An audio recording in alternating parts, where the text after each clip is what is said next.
So let's go on. What is the next thing you want to know? Yes. So the next one, building on to Facebook ads. Yeah. So I know the first kind of 125 characters is what you see in before that kind of click more Mhm. button, right?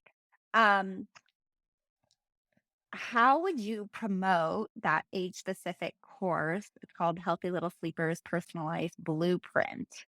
Um, to get the audience's attention to click more and read more and then maybe click through like a free training that will Mhm. lead them to the course. So, okay, so I have a few ideas for you here. So the first thing you need to understand, and again, this is about ads, but it's also really about social posts on any platform as well, Okay. right? Yeah. The first thing you need to do is just watch somebody use social media, right? And they're just going like this. They're flying through. So the first thing you need to do is you need to figure out how are you going to get them to stop scrolling. Image. And that's going to right. So but it's image, and I think a lot of times it's pattern break. So a lot of times people go, "Oh, if I just have a really nice high quality image or whatever, use the right filter, use whatever, like cool messaging." But if everybody has that, it's what's and pay attention. My advice would be to pay attention to what you stop on Hmm. and go, "Why did I stop on this?"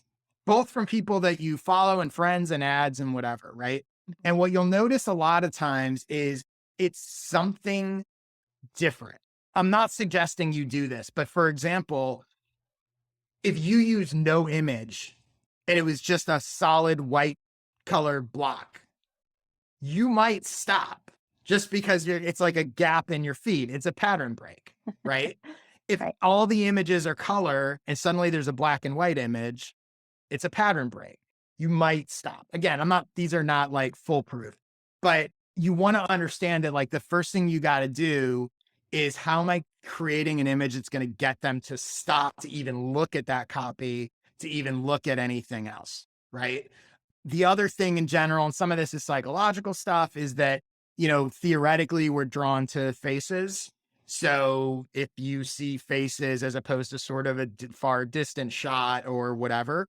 Another thing is people are so used to seeing stock photos, especially in ads, that the more real the image looks, the more it looks like something their friend posted, the Hmm. more likely they are to post than the sort of generic mom and her baby photo or baby Yeah. sleeping photo or whatever. So I would consider all of those. The other thing I would say is the best thing or the most powerful thing about Facebook ads and Instagram ads for that matter is the ability to hyper target and the ability to match your image and copy to that hyper targeting. It takes a little more time to set up, but you can also sort of experiment with it. But this Hmm. is, again, I think a thing a lot of people don't do, right? So Yeah. if you were to test two ads, let's say, and one ad, let's say you were going for local clients in LA. And this is a little different than what you're doing, but just hypothetically, right?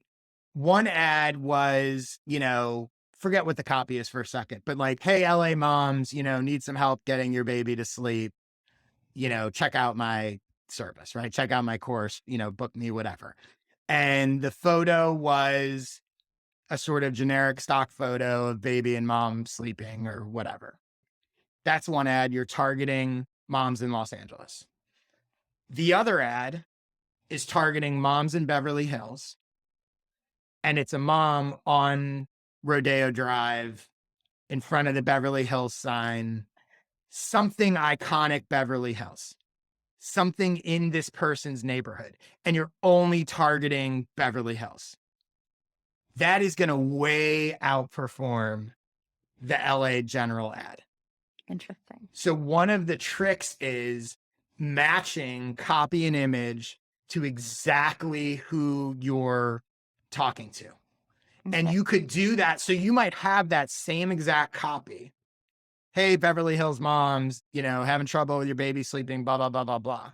And then you might create one for Santa Monica Mhm. with something on the Santa Monica promenade or what something, Then you might have one for whatever, Brentwood or Sherman Oaks or whatever, but you're just changing, you're actually referencing who they are, Beverly Hills in the copy. They're seeing an image that looks like their neighborhood. Mhm. You'll get way higher click through, and they don't realize that you've specifically targeted that. Right. Now, I'm talking about location, but the same could be done for anything. You could write an ad targeting husbands and saying, "Want to give your wife a good night's sleep? Buy this as a gift for her." Mhm. Right? And in that ad, that's not an ad that you would run to women. You would run it to men only. Mhm. And you could do the same thing, right? So when you start to think about that and drill down into specific things you can target, right? Another example, your credentials, right? So if you've been featured in Hatch, and I don't know that you can target Hatch fans, but I'm guessing Hatch is a pretty big audience, or any of these things that have pretty big audiences that are targetable, right? Mhm. The ad that runs to moms who are interested or fans of Hatch should say as featured in Hatch.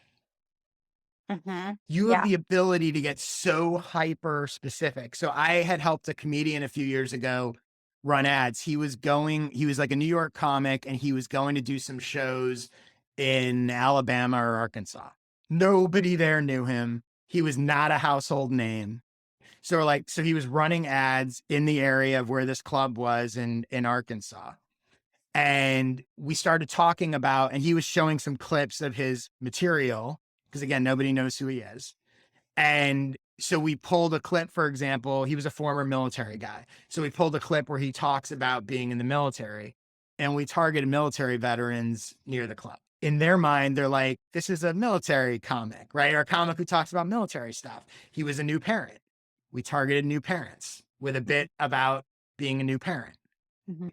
Versus what a lot of people would do is, here's a funny joke I told, and I'll just target everybody in that area. That's the huge advantage you have with the Facebook and Instagram and algorithms, but it's Okay. only an advantage if you use it. Right.